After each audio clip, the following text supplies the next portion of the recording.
एकदम हलद अशा प्रकारचे आपल्या 3 प्रकारच्या व्हरायटीज आपल्या इथे लावलेल्या आहेत. आता यांना भर घेण्याचे ह्याच्यावरती आलेले आहेत आणि ताबडतोब आज आम्ही भर घेणार आहोत. त्या इकडे भर घेऊन झालेली ठीक आहे ना, हे भर घेतलेली आहे ना, माती घातलेली आहे म्हणजे मूळ दिसायला नको. मूळ दाबा ते जायला पाहिजे, झडून जायला. हे याच्या मुळे दिसतात, हा याच्या मुळा दिसत आहेत सगळे वरती आले सगळे आणि हे मूळ आपण एकत्र ठेवायचं म्हणजे ते वाढणार. भर घेतली त्यांना आणखी जोर येईल आणि त्यानंतर पुन्हा 2 वेळेला अजून भर घेता येईल.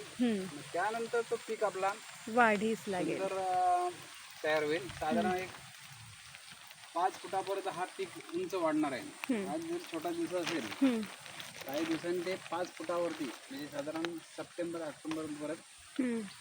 आणि ह्यामध्ये आणखीन एक आपण दुहेरी प्रॉडक्ट घेतो ते म्हणजे हळदीमध्ये तूर एक 5-6 फुटावरती आपण त्याची लागवड करतोय.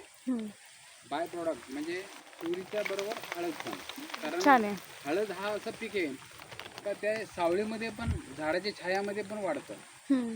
तर अशा रीतीने आपल्याला बाय प्रॉडक्ट म्हणा की प्रॉडक्ट म्हणा, हा प्रॉडक्ट झाला आणि तो बाय प्रॉडक्ट, अशा रीतीने 2 पिकं काढणार आहे यामध्ये, हळद आणि तूर.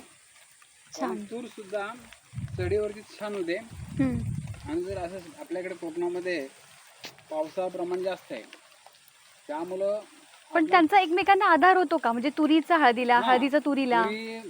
तुरीच्या मुळामध्ये नायट्रोजन असतं, गाठी असतात त्यामध्ये नायट्रोजन असतं, ते ऑटोमॅटिकली नायट्रोजन मी युरियाची पूर्तता करते.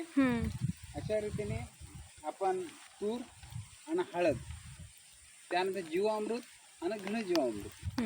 पहिला घनजीवामृत टाकला लागवड करताना, आता त्यावरती जीवामृत सोडत राहणार, परत घनजीवामृत टाकणार, त्यानंतर सतत आम्ही जीवामृत त्याला देत राहणार. छान छान. हा आपला नैसर्गिक पद्धतीने ही आपली हळद तयार होणार आहे आणि हे उत्तम आहारामध्ये वापरता येईल आपल्याला. तसं विषमुक्त अन्न म्हणतात ते अशा पद्धतीने आपण तयार करतोय, कारण बाजारामध्ये मोठ्या प्रमाणात भेसळ चालू आहे. आणि त्यापासून आपण आपल्या किचनमध्ये जी हळद लागते ती आपल्या घरच्या घरी आपण तयार करतोय. जे काय मेकअपचा साठी हे लागतं कस्तुरी हळद, ती सुद्धा आपल्या घरच्या घरी तयार करतोय. आंबे हळद ही सूज उतरण्यासाठी औषध म्हणून यूज होईल, वेगवेगळ्या गोष्टीसाठी वापरता येतात. छान. अशा रीतीने आपण 3 हळदीचे प्रकार लावलेले आहेत. पुढे तूर असणार आहे.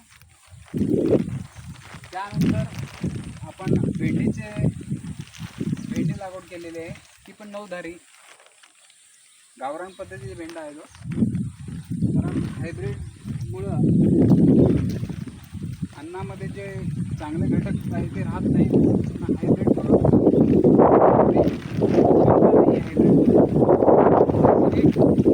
जे बियाणं बोलतात किंवा काय म्हणता येईल की ओरिजिनल गावरान बियाणं, त्याचा शोध घेऊन आपण आपल्या शेतामध्ये लागवड करतो. 9धारी भेंडा. 9धारी भेंडा, ठीक आहे. तो छानच. तुम्ही भाजी एकदा खाऊन बघा. चालेल. नैसर्गिक पद्धतीने वाढवलेलं, त्याला कुठल्या प्रकारचं खतं आम्ही देत नाही. आम्ही जीवामृत, घनजीवामृत आणि फवारणी झालेलं निमास्त्र किंवा आंबट ताक त्याची फवारणी करतो. आणि अशा रीतीने आपल्या शेतामध्ये नैसर्गिक पद्धतीने शेती करायचा आम्ही 100% प्रयत्न करतो. आणि आज आम्हाला 10 वर्षे नैसर्गिक शेतीचा हा अनुभव आमचा चालू आहे आणि त्यामध्ये सतत सातत्य बदल करत चालू आहे. आणि जेवढं आम्हाला नैसर्गिक करता येईल ते आम्ही शोध घेऊन त्यामध्ये बदल करत चाललेलो आहे. जय श्रीराम.